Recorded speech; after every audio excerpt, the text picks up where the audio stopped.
Welcome to Talk is Sheep, the official podcast of the Wild Sheep Society of British Columbia.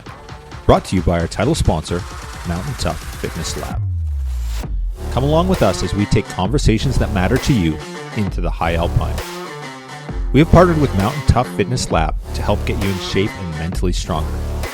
Whether you're a veteran hunter or just starting out, the Mountain Tough app will take you to the next level.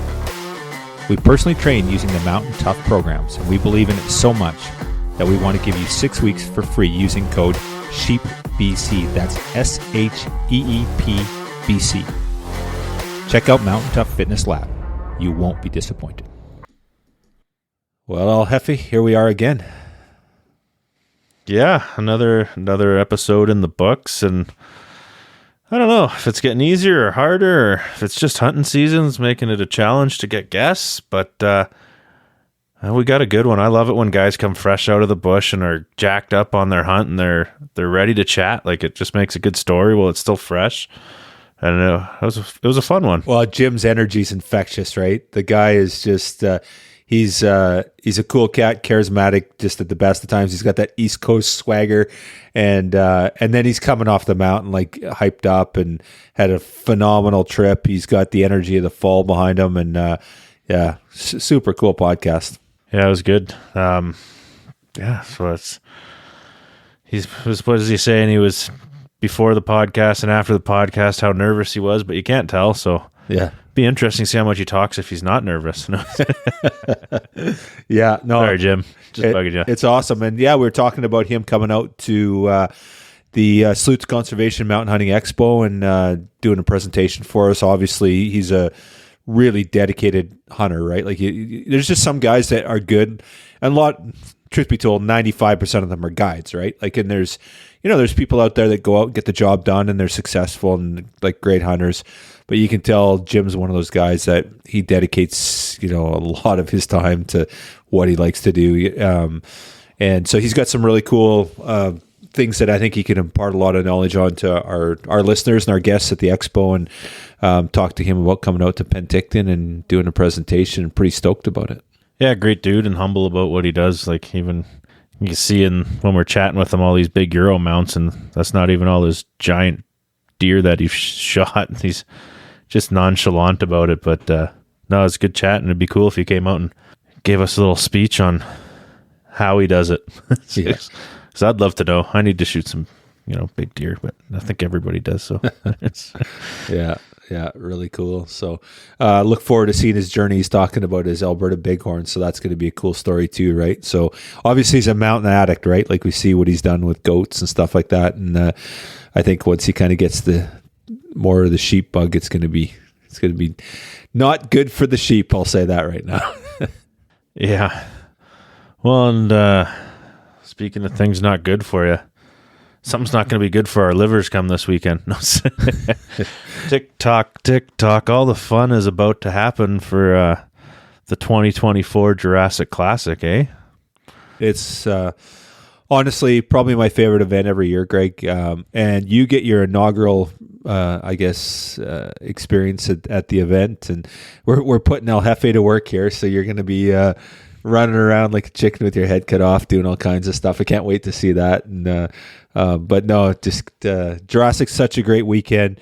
And for anyone that doesn't know what the Wild Sheep Jurassic Classic is just check it out. It's people come from all across North America. We get 15 boats, 30 teams, 60 anglers.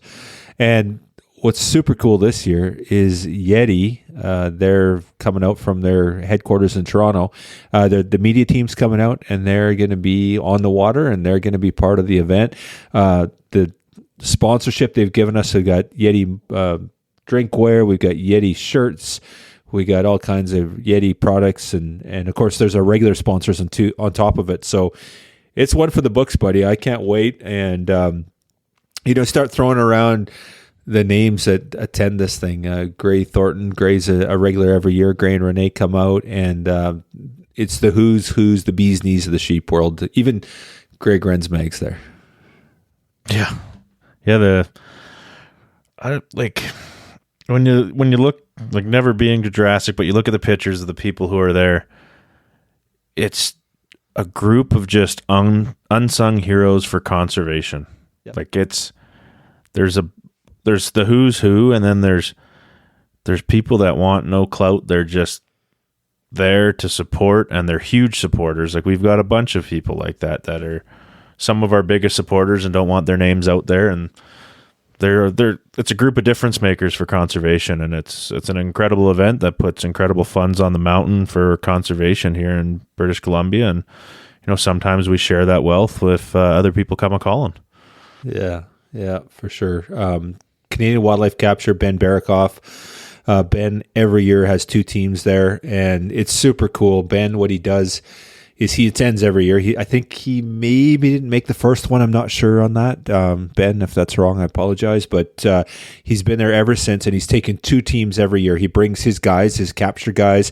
He brings biologists. He'll bring a government bio. We've had a bunch of them here over the years. And Ben's team always does really well also. With Jeff Jackson, many of you in the wild sheep community know Jeff from all his photography work.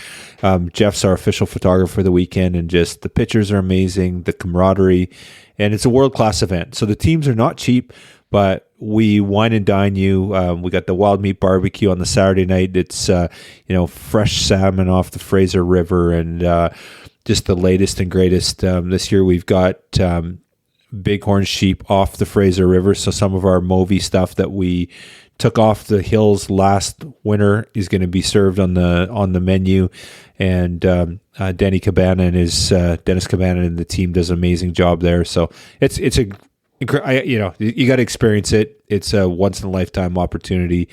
This year, my wife Melanie's going to be fishing in the tournament. I went in with another buddy of mine, and we bought a team together. So she's going to be on the water. So she's going to have she's volunteered now for a few years, and now she's going to be on the water fishing. So it's going to be cool for her. So just awesome opportunity. Great weekend. So much fun. Yeah, it's cool. I'm looking forward to it. I've waited so long, and I was asking you stupid questions beforehand. I'm like, you know what? Do I need to wear a suit for this friggin' thing? Like, what's going on at night? Or am I going to be the only guy in a suit and everyone's in flip-flops and shorts? Yes, Greg. I'm looking forward to it, and I can't wait to see everyone's shiny faces in person again. Yeah, it's going to be awesome. You do have to wear a suit. You do have to wear a bow tie, and you've got a 3-hour speaking engagement on the Sunday night. That's it. That's all we're asking you. So easy peasy. Yeah, well, I'll give you guys 3 hours, and everyone will hate it. Awesome. Well, we'll bring the gear and try and get together and sit down for a podcast. We always do something cool that weekend, and we've done all kinds of stuff over the years. You know who I'm trying to get on, and I know sometimes you listen to the podcast, but Cam Foss, if we could ever tee that up, that'd be amazing to get Cam on. So maybe we'll bring the gear and try and arm wrestle Cam. He's Team Bud Light, so... Cam, every time you ask him to, it's like, you guys could do better than me. It's a humble guy. He's awesome. But I'd love to sit down and actually chat and get an hour of his time. It'd be cool. Well, it's interesting. Like that book. So did you buy that book, Jim Manley's book? That I have not ordered it, but thank you for the reminder. Okay. Sorry. Didn't mean to put you on the spot. Just put no. I got it written down to buy it, and I didn't order it yet. Well, so Tracks on the Mountain, Jim, and he was on the podcast here last week. Jim he writes about his Alberta hunt and what Cam was doing. And like everyone, of course, Adam is, he's got so much following and does an amazing job also. And so many times I've talked to Adam and he's like, no, the real hunter's Cam. Like Adam is insistent about that. And I'm no one to judge that either way. Like I know they're both freaking amazing. But Jim in his book, he goes off about Cam. He's like, that guy is like, and I know he's good, but when you read Jim say it, it's just like, holy crap. Okay. Yeah. So. Oh, the Foss family is a group of studs in the mountains. So be awesome to get some of Cam's time, and hopefully you're listening to this, Cam, and we're guilting you into coming on the podcast and talking with us. Well, Jim was talking about in the book about he was talking to a guy that had run into some guy that was training in the bleachers and he was wearing a fur coat. Apparently, is what the book says. Well, so I guess Tom had talked to Cam and said, "Hey, were you training in the bleachers at whatever stadium it was?" And he's like, "Yeah." He goes, "Were you wearing something funny?" He's like, "Oh, I had our very heavy weighted vest on, and it was the middle of summer, right? Just like an absolute machine, like." And you look at Cam; he's built like a sheep hunter, right? Like you can tell he's very comfortable in the mountains. So awesome. Well, I think that's about covers it, Mr. Stelter? Yeah. Just one last shout out for the Zeiss Optics package. This is kind of the last chance we're going to draw that in 2 whole days or 3 whole days or whatever it is. So if you want tickets to that, you better get them because they're going to be gone. We're drawing the winner on Sunday. And thanks to Zeiss and Reliable Gun in Vancouver, we're going to do a draw and we're going to give away a really cool Zeiss Optics package there. So last shout out for that. But that's all I got. And I can't wait to see you in a few days in Chile. Yeah, sounds good. Your former hometown. Yeah. So. This episode is sponsored by our conservation partner, Precision Optics. Thank you, Sitka Gear and Precision Optics, for investing in healthy wildlife and sustainable ecosystems. For the people at home, who are you? Where are you from? What do you do? So my name's Jim. I live in Calgary, Alberta. I'm originally from New Brunswick. I moved here in 2006. I'm a fireman. And just like the rest of us here, I love being outdoors and just seeing what I can see and getting out there. Recently got back from a goat hunt. I was successful. Got a nice billy. I'm super proud of that. And I'm going to see what the rest of the season brings. I went and checked trail cameras this morning. Had some nice elk on there. I really don't have nothing for deer at the moment, but I'll pull through. There. I'll try to anyway. Oh, you're no slouch on the deer front for anybody that follows you on social media. So there's just a few hanging out on the wall behind you. There's a couple. Yeah. So well, it's still fresh though. Let's dive into your goat hunt. So that's you had to brave it all coming through some sketchy areas to drive across the Rockies at dire times. It's a bit of an adventure. It was an adventure to say the least. It was my 4th goat hunt, and my first 2 goat hunts were unsuccessful. I did see goats. I did shoot at a goat both times. Missed. Swallowed that pill with pride. And then my last 2 goat hunts have actually been successful. So the one I recently went on was a 10-day goat hunt. I flew in with a couple great friends of mine. And right out of the gate, day 1, landing on the lake we chose, we were on goats kind of right away.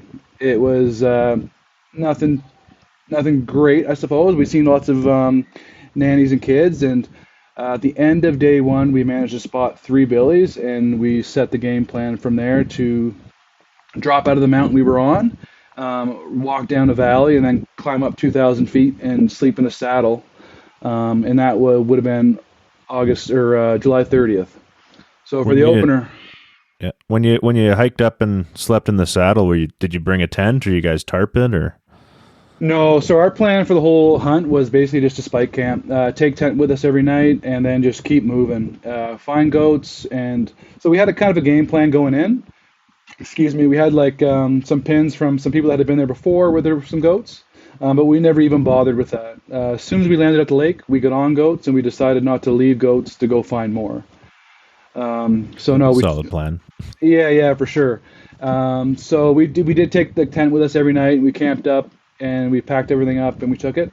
So it was pretty beneficial that way. It was a bit more weight than we would like to carry around, but no, it was good. My pack this year was the lightest I've ever been. I was 58 pounds without the rifle. My rifle is 7.2 pounds, so I felt that was pretty good. But by the end of it, after I tagged out on my billy, it was a lot of weight. Did the other guys help you out, or did they just, Jim's a big guy, you got this? Well, a little bit A, a little bit of B. So there was 3 of us that went. 2 of us tagged out, and 1 guy hadn't tagged out. He was unsuccessful. He had some opportunities, though, which was pretty awesome. But no, I carried it all up myself. I bet you my pack was... And just to be honest about it, I'd say it was between 120 and 130 pounds. So it was pretty heavy. At the end of my hunt, both my toenails are just probably going to fall off, actually. They're both severely bruised, blood underneath both toe beds. And I don't necessarily believe it's from my boots. I just think it was more from the weight of my pack and like this, the sheer downhill of getting out of where I was. Yeah. Well, you've done several backpack trips with running the same boots. Like, Yeah, I run the same boots for 3 years now, and they've been great. But I don't think I've actually carried this much weight before. My goat last year, I was able to split that up between three of us, so that that wasn't that much weight at all. But this year, I carried the brunt of it myself. I carried all of it myself.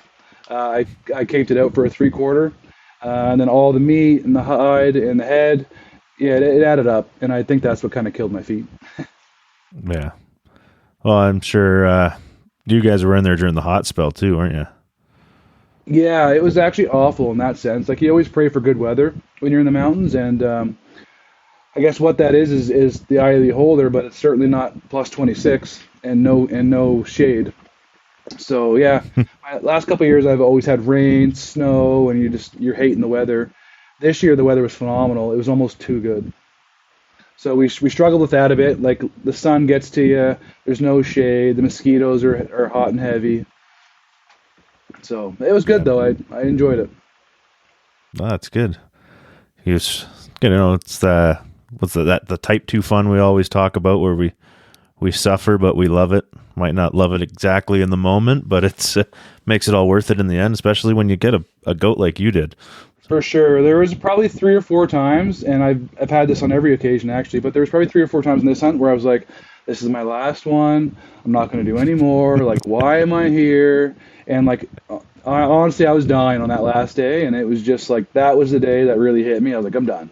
We're done here. But no, I've been back now for a few days. I'm back now for 5 days, and I already want to go back. So, did you book before you even left? No, not yet. But we're going to plan something out for sure. Yeah, right on. Coming back to BC? Absolutely, yeah, absolutely. Yeah, little different from the Calgary hunting, I suppose. Eh? Yeah, Calgary's fun. Calgary's super fun. We got a lot of fun animals here. We got nice elk, nice deer. Bighorns are great, which I've yet to harvest one myself. But no, Alberta's good for animals for sure. But BC just has some special mountain animals for sure. Yeah. Now I'll go back to the goat hunt and kind of walk us through. Like you landed at the lake, you spotted the goats, you went up into the saddle. What's the play on the goat like for you? Because it looks like the pictures I've seen, some pretty gnarly terrain, and the video looked pretty gnarly. Yeah, for sure. So when we spotted the goats on day one, we were on the opposite side of the valley where the goats actually were, and the lake we landed on was already at 15,000 or 1,500 feet elevation, and the mountain we were on that night was at 2,000 feet elevation. So it wasn't that much of a climb, but it was pretty steep. So when we did drop down and find the goats, we had to drop down 2,000 feet elevation, and then meander kind of through. Like we were on a caribou trail or an old horse trail, and we just kind of went through a creek the whole time. And then once we got to the saddle that we wanted to sleep in that night, we hiked up and we got in there, and that was a chore in itself. It was an all-day thing, and it took a toll on all of us. But we got up there probably around 6 o'clock and set up, and we just took it easy that night because it was an all-day pull. And the next day we woke up around 7, or first light, whenever that was. The tent was probably bright at like 4 a.m., I would say. And then we went after it right away. And we didn't get, half hour out of the tent, and we were already on a billy. And at that point, we were at 800 yards, which was not what I was comfortable shooting or my partner at the time.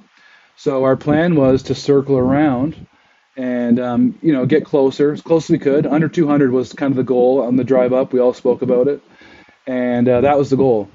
So we found this one, which we thought was a lone billy, which turned out there was 2. We had eyes on this lone billy. We wanted to get closer. We circled around to get a good wind and just to get closer.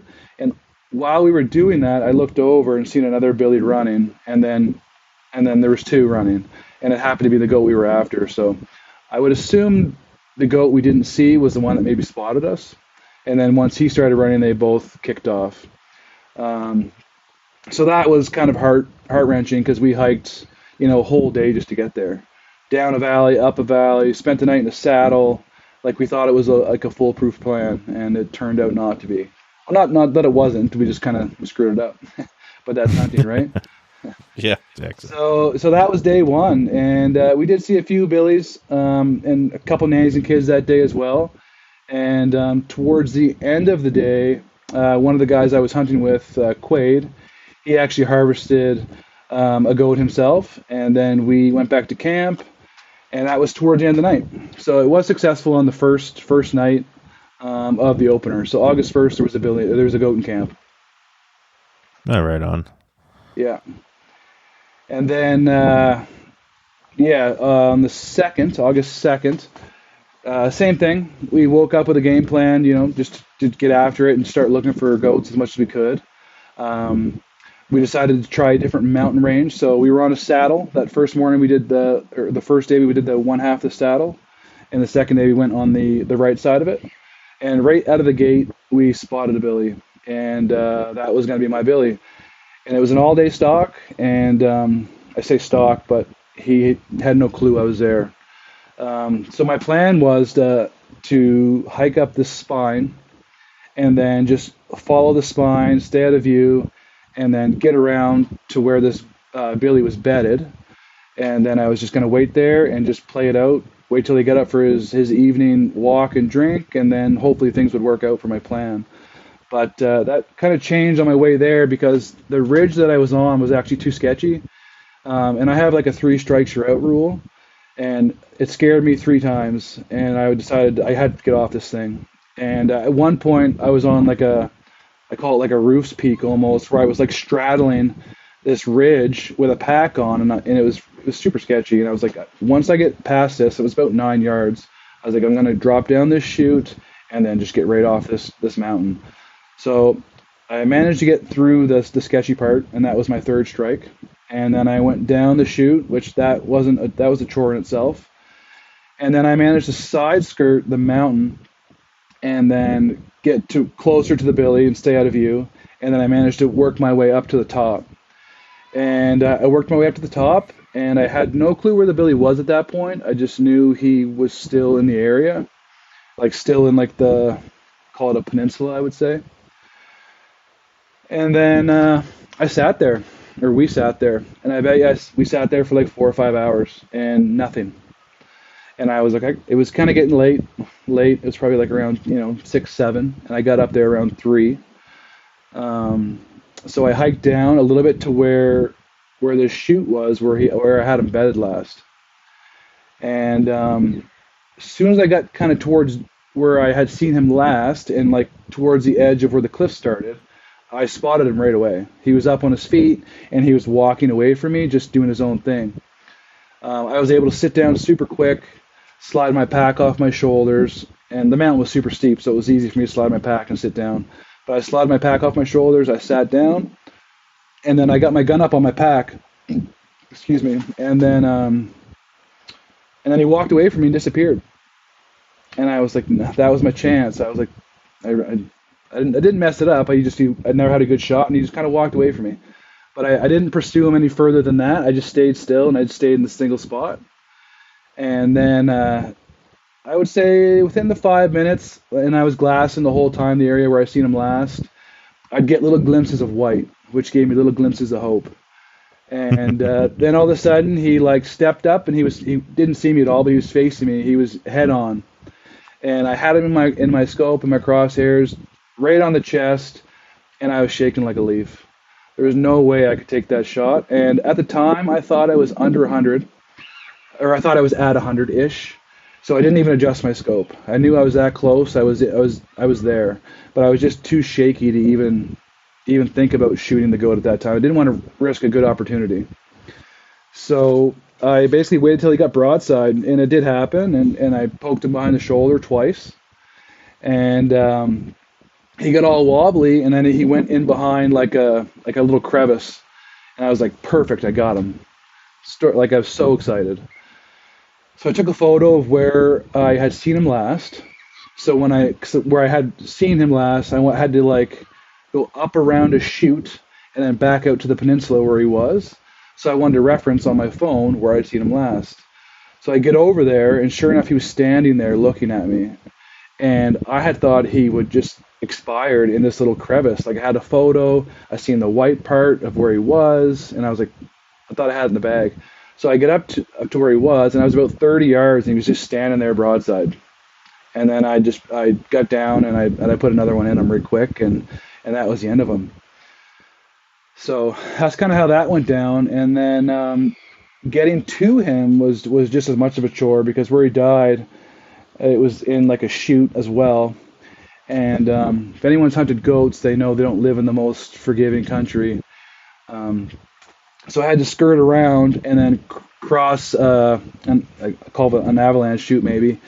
And eventually I did get to him. But I have some video of it, and I'm going to make a little video here and put it on YouTube. But it was some sketchy stuff, and it was way up there, and I was exhausted. You know, I spent all day in the sun, but I was so happy, so happy. Yeah, no, it's a good billy. Did it take much of a tumble? I took a bit of a tumble. It didn't like jump off a cliff by any means. It did roll down the chute a little bit, and the shale, I would say, until it got to the bigger size boulders where it stopped. But where he was in general, I shot him, and then he just expired right there. And it was in such a sketchy spot where I was like, I can't really work on him here. So I opted to roll him down as much as I could gently. And it was probably like, I don't know, maybe 100 feet down a shale slide until the rocks got a bit bigger. And so I did that, which I was okay with. And it turned out actually fine. Maybe the pictures didn't look as nice because he's a little more bloody than when I shot him, but that's totally okay with me. Yeah. So your 3-strike rule just completely out the door when you start trying to bring a billy down the shale chute? Well, yeah, I already had him in the bag at that time, so it was kind of like, I don't even think at that point. Once I had the billy down and like he's in my sights, it's like you forget everything else. I forget all my safety measures, and I just kind of went for it. And it wasn't that bad, but honestly, when I was doing the stalk to get to him, this three-strike rule was in play there for sure, because the mountain that I had to like traverse across to get to him, it was pretty sketchy, and it was like a knife's edge. And either side, if you fell off it, it wouldn't work out in your favor. So I'm glad I did what I did, but it was pretty sketchy there for a bit. Yeah, no, I like the 3-strike rule that you established too. That's kind of a good one for the back pocket. Wait till you're scared shitless 3 times, and it's like, maybe I should get out of here. Yeah, there were some spots there, and I got myself into some trouble last year as well, and maybe it's a lesson learned for me. Once I got on my billy last year and I had put a couple bullets in him, I just dove straight into it. And I wasn't really thinking about my surroundings or like the outcome in an hour from that time. I just wanted to get to the billy, get my hands on him, and just like, get my first billy. And it was kind of the same with this one, but I was a bit smarter about it. Yeah, you get to that moment and you're down at the billy, and then you stop and you look around and you go, uh-oh. Gotta get out of here. Now what do I do? So yeah. What were you shooting? 28 Nosler. It's been a great gun for me. Prior to that, I've always been a 300 kind of guy, but the 28 Nosler's been great. Shooting 175 grain, and that billy soaked up 3 of those bullets. Like, they're a tough animal, and I put it right behind the shoulder was the first one, and then the next 2 were just like a little bit further into the shoulder. Yeah.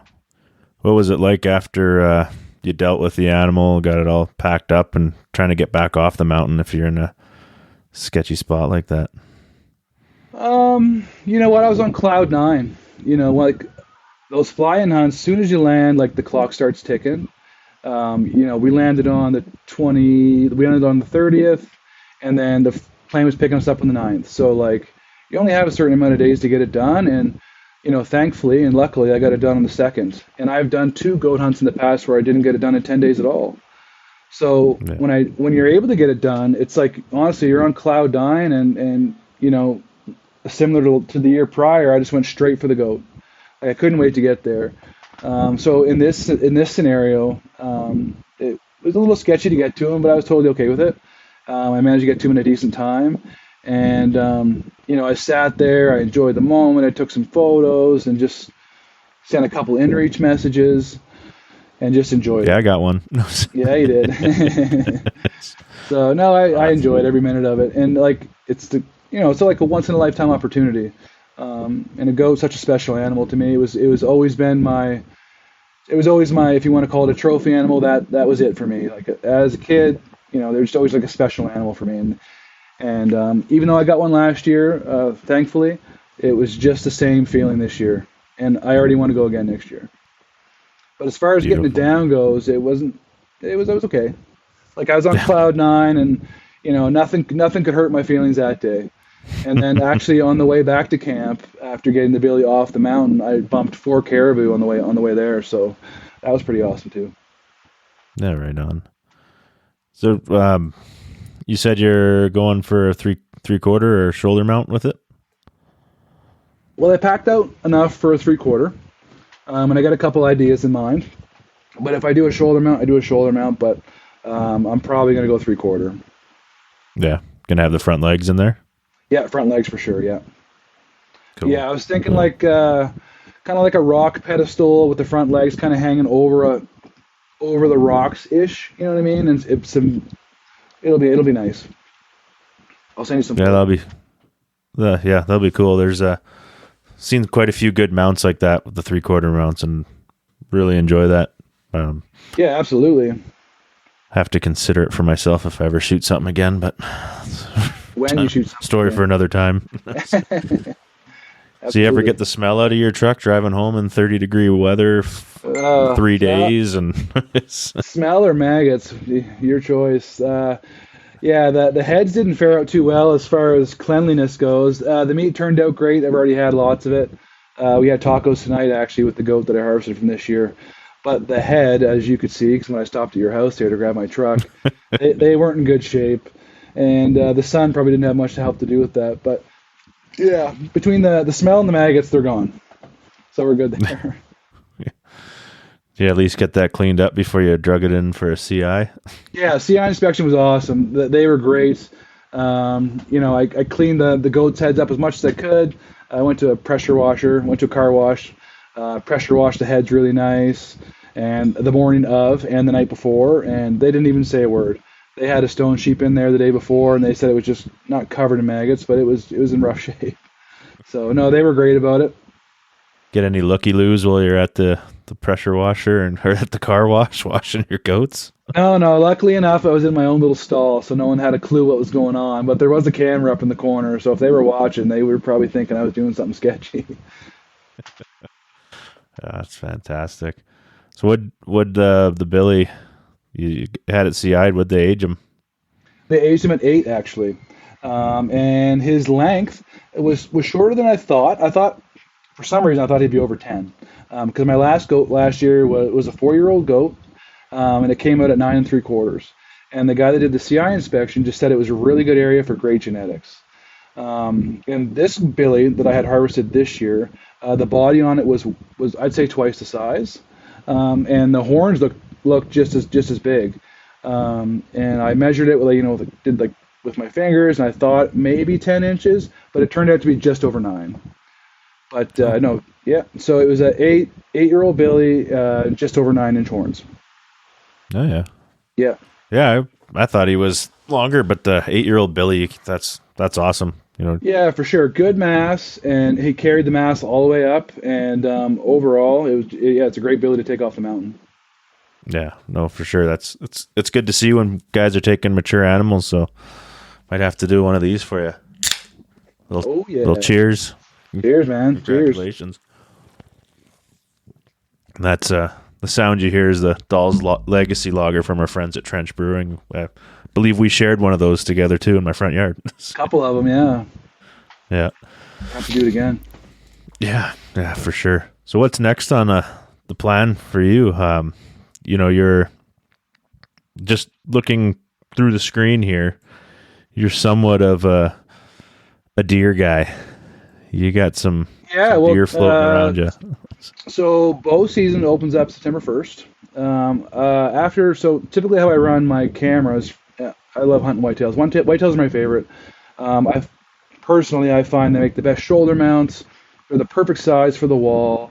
They look beautiful, and just I don't know, I got a thing for whitetails. But typically right after bear camp, which I do May long weekend, June 1st I'll put out my cameras, and then I've been putting them in the same spot for a few years now. And I'll put them up at June 1st, and then I'll check them every 2 weeks. And then once I get closer to D-Day, which is September 1st for bow season here, I'll go from checking them every 2 weeks. I'll bump it up to like once a week, and then I'll bump it up to every 4 days. And I have a notes in my phone of like deer that I'm targeting, of the date they're there, the time they're there, and then I'll try and find out a pattern. I've been pretty successful in doing that actually.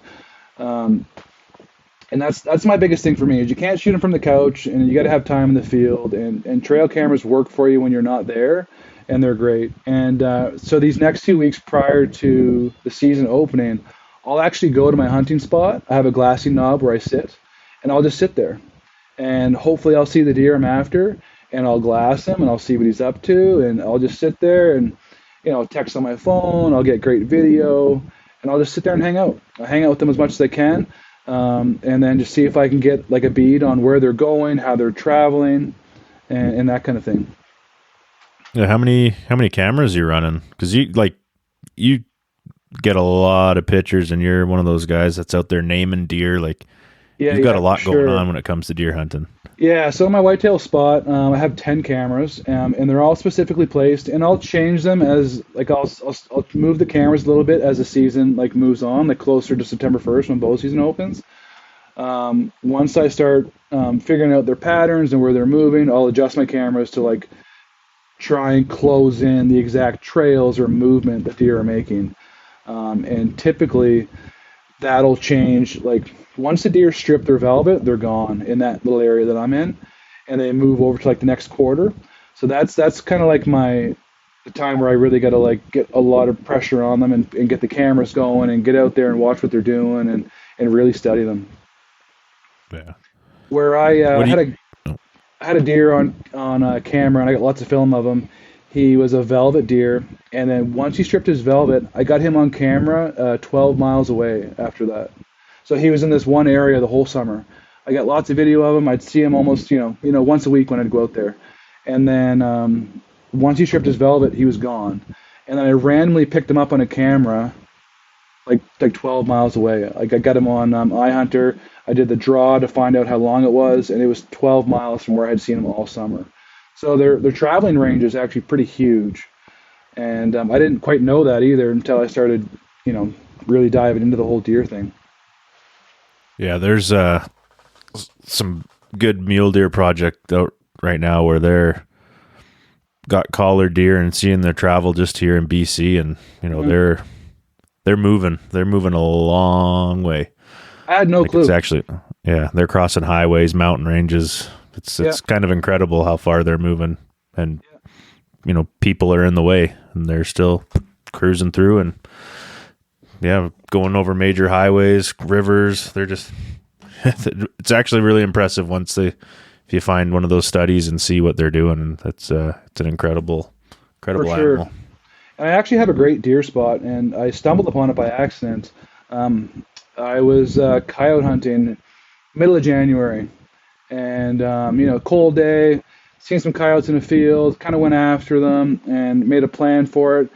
And came up short, never got the coyotes, but on my way back to my truck, I stumbled across a huge shed. I actually have it right here. It's 5x5 with a split brow, and that's kind of what started it all for the spot that I'm in. And I seen that shed, I picked it up right away, and I was like, I got to get back there this spring and set some cameras up. So sure enough, day one, I went back there. It was June 1st. I was going to put some cameras up. Never been in there before for deer. I pulled up, but there was already a bunch of does in this little spot, and I was like, "Oh, that's perfect." So I set up, and the next time I went to go check my cameras, I had a deer on there with three, had out of two brows, had three kickers off each brow. So I named him Triple, and I was after that deer all summer, and I still haven't harvested that deer, and it's been 4 years now. He's declined a little bit, But that's kind of how I found my spot. I was just coyote hunting one day, and then I found a shed, and I set up in there, and it turned out to be quite the little honey hole. And I've harvested two really good deer since then. One I nicknamed Split. I shot him with a bow in 2020, and then in 2021, the very next year, I had another deer guy named Showstopper. I shot him with a bow as well, and he ended up in Big Buck magazine. Actually, they both did. I sneakily put that one in there because the article was just for Showstopper, and I managed to like work the story and to be able to show both. So kind of worked out. I casually kill other big deer, so let's just sneak this one in here. Yeah, rub it in a bit. For sure. Yeah, for sure. Yeah, that Showstopper buck, that thing's a cranker. Like that. Yeah, he was just over 184, all velvet. His bases were the size of Coke cans. I actually was up in a tree stand when I seen him, and he was not coming my way at all. So I was like, the heck with this. I got down from my stand. He was working his way up a fence line, like slowly feeding with a couple other bucks. I worked my way out of the stand, and I circled around him, and I got within like 20 yards of this fence line they were walking up. And I ended up shooting them at like 23 yards with my bow. Oh, right on. Up close and personal, eh? Yeah, it's such an incredible feeling, especially with a bow and being that close. And to be honest, there's a lot of hardcore bow hunters out there, and I give them all the props in the world. I'm not that guy. I get out with my bow because it's early season. I do like bow hunting, but if I can pick up a rifle, I will. Bow season just gets you out there earlier, extends your season a little bit longer, and get you out in the field. And how much earlier? Sorry. Well, September 1st is when it opens for bow, and I believe it's like 2 weeks after that it opens for rifle.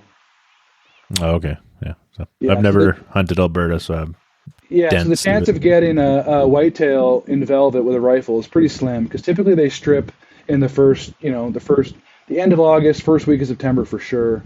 Maybe a little bit later than that, but typically that's kind of when they strip in my area. And then once they strip their velvet, they're gone. They're out looking for trim.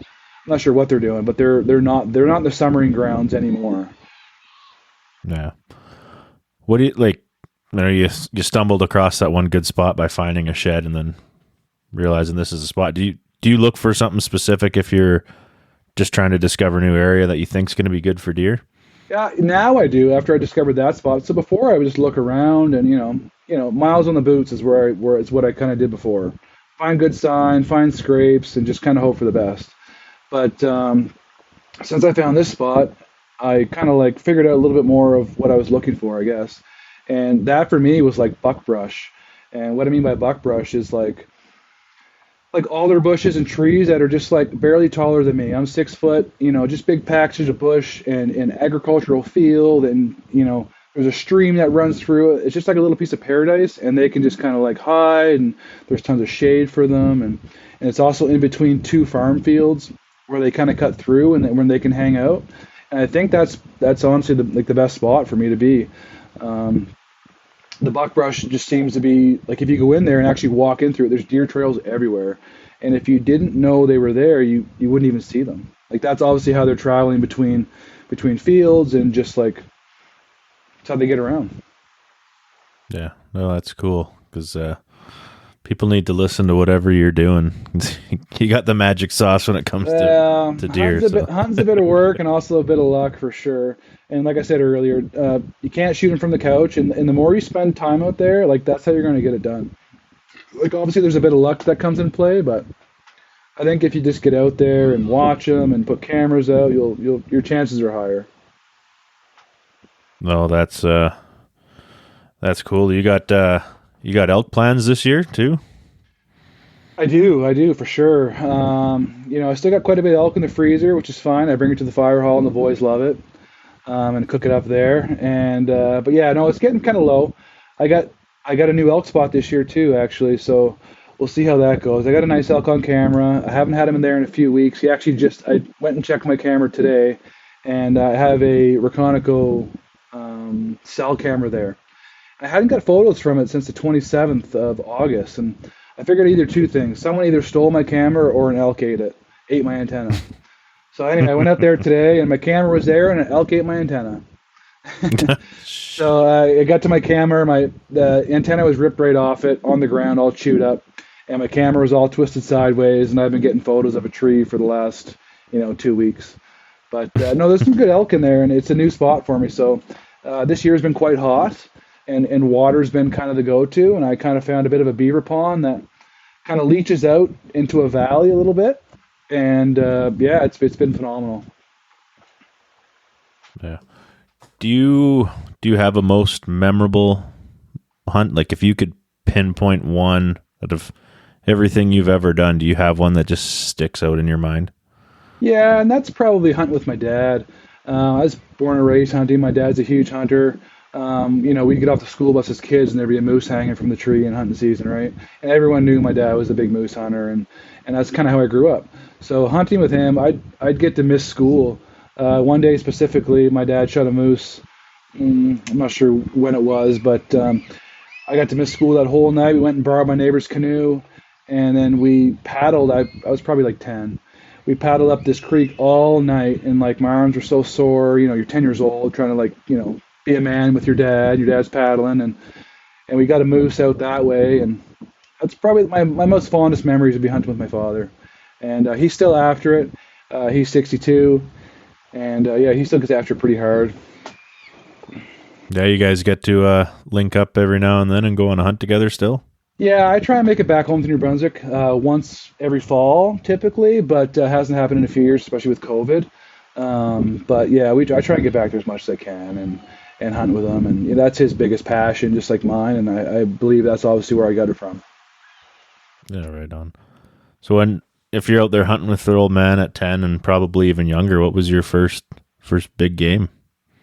My first big game was a deer, actually. Yeah, it was a deer for sure.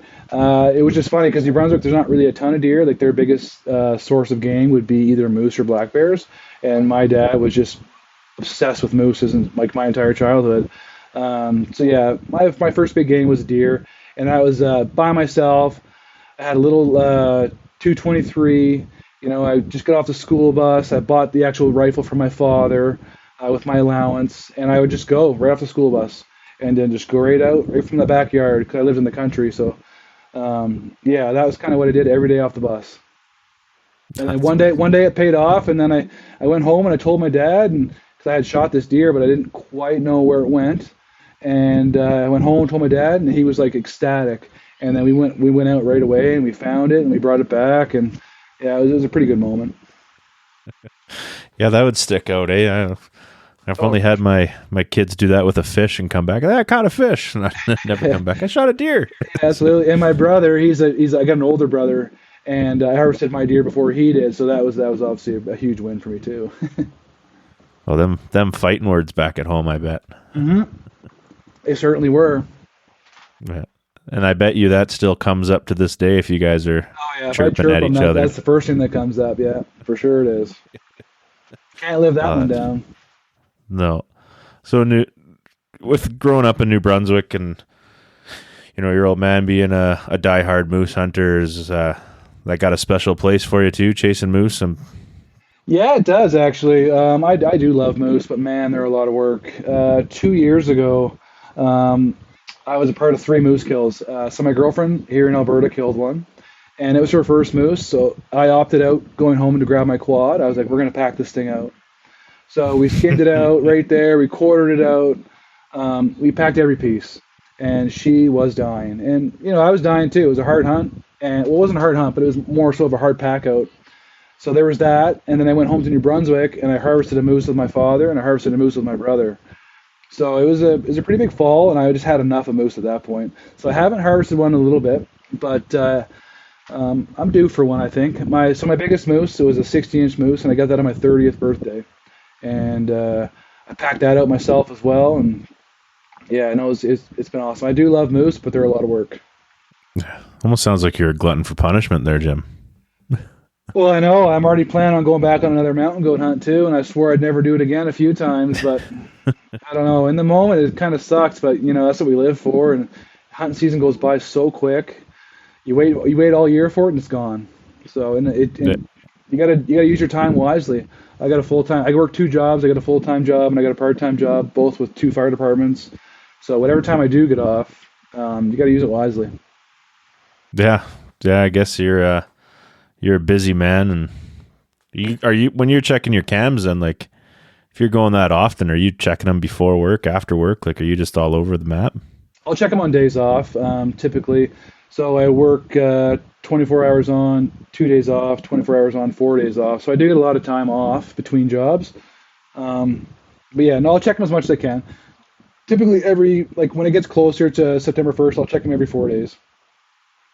And it's here in the bow zone too, in Calgary. So it's not too far from my house, but it's just enough that I can get there and get back, and it's no problem.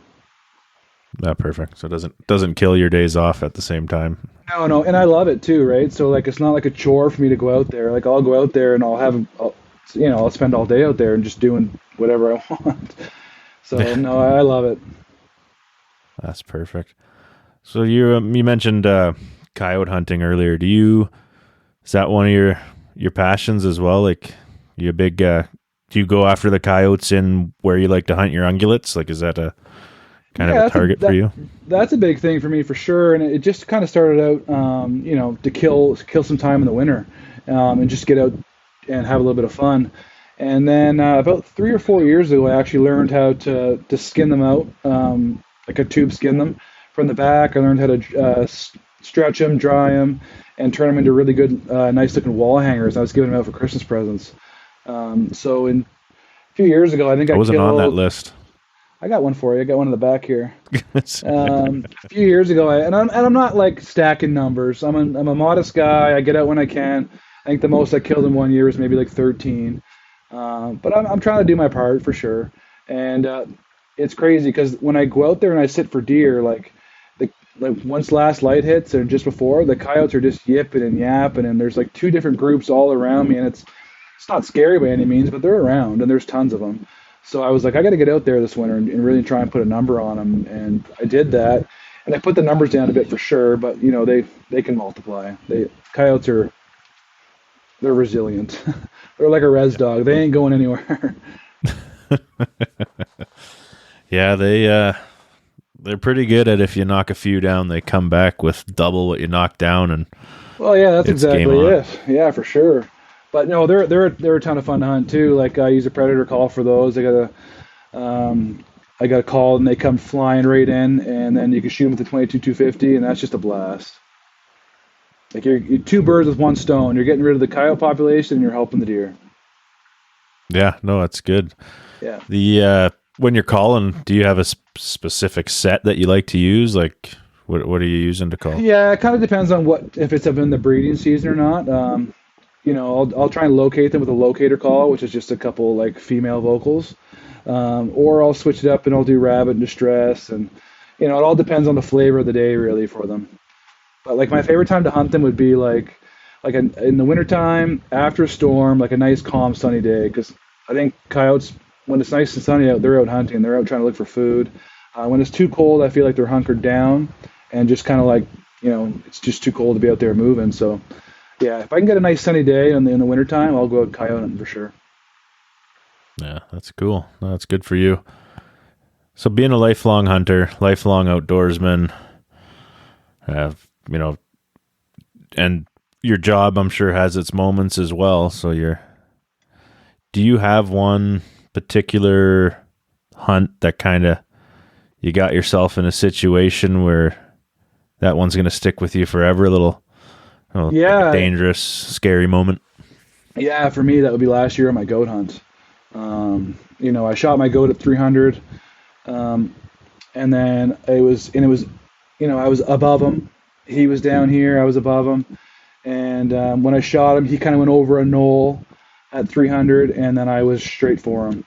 I didn't think twice about how steep the terrain was. I was just in the blinders were on, and I wanted to go to that goat. And when I got down there, and I should rewind the story a little bit. Prior to the opener last year, it would rain the whole time. It was rain and fog. And then on the opener, we actually got, an opening in the weather, and we spotted this billy from camp. And I was able to put a little play on him, and I shot him at 300 from above. And then he went over this knoll. And then I went guns a-blazing, ran right down there for him, and, not even thinking. And then when I got down there to them, I was on cloud nine. I took a few videos, and then I kind of look up, and it was in a bit of a sketchy spot. Not too bad, but in a bit of a sketchy spot, like most goats are. And I look up, and the fog's rolling in, and the rain's starting again. And I was kind of like, I got to get out of here before this really sets in. And then no sooner did I say that, like, I could barely see 10 feet in front of me.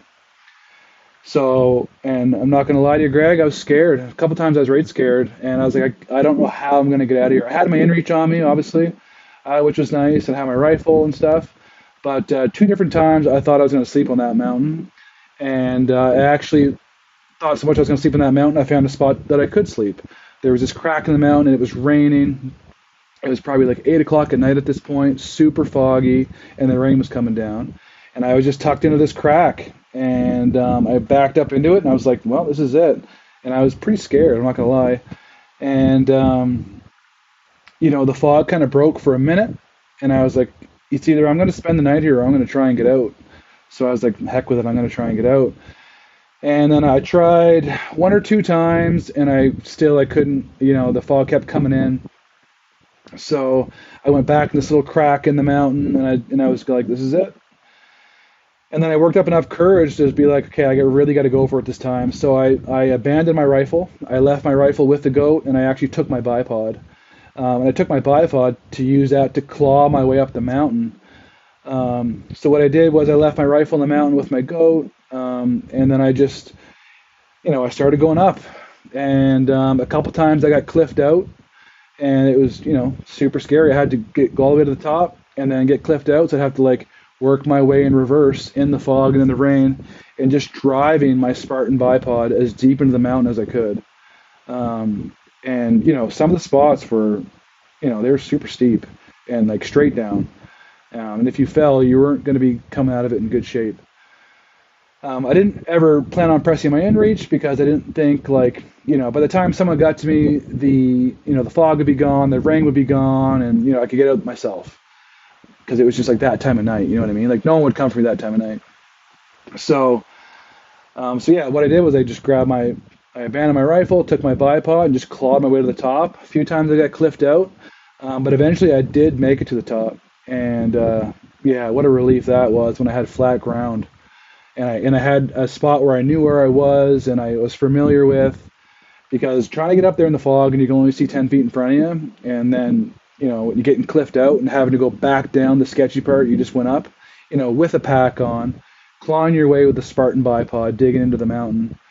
That was probably the sketchiest point for me. And my friends that I was with at the time, they were super worried about me. I was stuck in this little valley on the side of a mountain, I should say. And they were trying to reach out to me on my inReach, but because of where I was, and if anyone runs an inReach, they're not like a Zolio. They're not happening. If you send a message, you're not getting it right away. So I actually hadn't got any of their messages.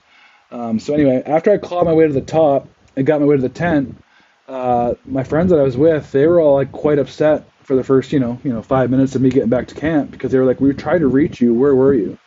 And I was like, well, I had everything with me. I wasn't getting your messages because I was stuck where I was. But that was probably the sketchiest.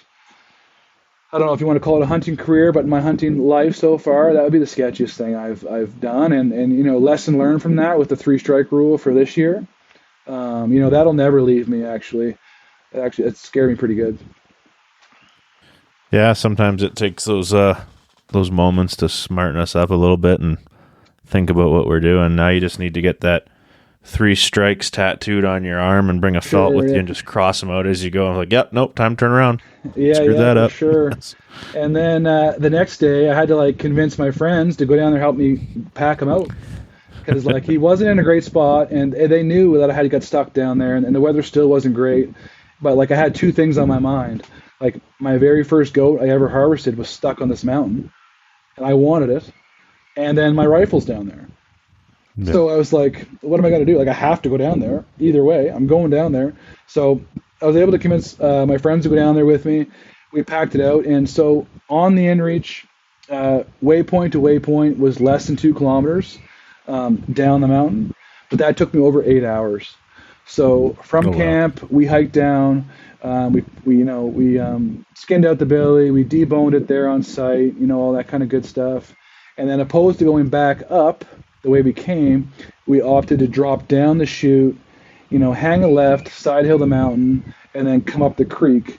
And that was obviously the safer play, but it made for it was a chore. It was a huge long day, and I hated every minute, but I loved every second of it. And I did it again the next year. But yeah, that's just like the drug mountain goat hunting does to you. Like, it puts you in some sketchy spots, and you hate your life, but man, is it fun. So do you pack 2 bipods now, one for each hand when you're climbing up the mountains? Oh man, I should have, and I should actually tell Spartan about that, because that honestly is what got me up the mountain in that sketchy time. I would drive that thing, Greg, halfway into the mountain, like just as hard as I could stab that and pull my way up. That's exactly what I was doing. It's got to be a toughness test for him or something, right? Oh yeah, me and Spartan for sure.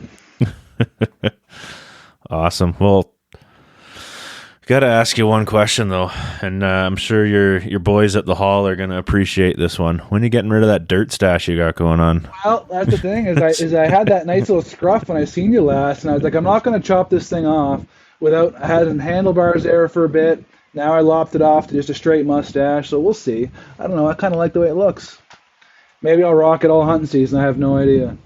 It's good luck charming you. I can't grow a beard like you. Being a fireman, Greg, I haven't had a beard since I was 22. Which even then I couldn't even grow one then anyway. Yeah. I guess there's some rules against that when it comes to wearing your mask. Yeah, for sure. So these 10-day hunts, when I get to grow a scruff, I ain't shaving. Not once. Oh, that's fantastic. Well, Jim, I appreciate your time tonight and coming out and chatting with us. I love the hat, the Wild Sheep Society of BC leather patch hat. Absolutely. So, I got a special friend to thank for that. Yeah, thanks for representing over on the other side of the Rockies for us. Absolutely. Thanks for having me. Thanks for having me. I've listened to you guys' podcast all the time, and Greg, you and I are great friends, and it was an honor for me to come on here and actually talk to you guys and get the story out there and just have a quick little chat. Yeah, we'll have to do it again sometime. Thank you, sir.